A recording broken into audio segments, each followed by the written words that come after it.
Okay, Lionel post-war Missouri and Pacific 205 diesel part 2.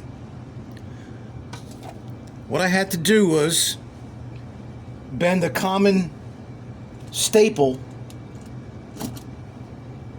and kind of push it in there and solder it in place to hold the spring down, to hold the brush onto the commutator.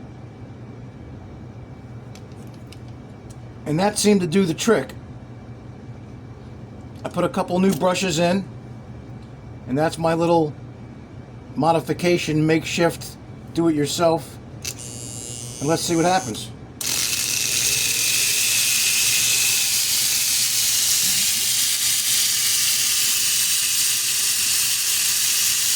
I think that's working.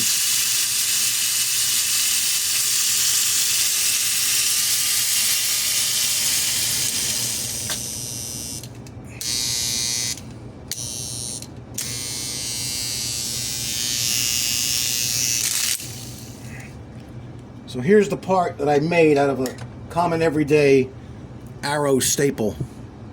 I don't know if you could see it. Right there. There's the one. That's the way it's supposed to look.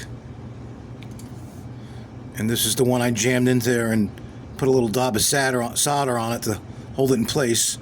And I think we have a running engine once again. Now the next repair on this old gal is this rear coupler. That shouldn't be a problem. Okay, well, if you like this type of stuff, please like and subscribe to my channel, and I'll be doing some more train repairs in the future. Thank you very much.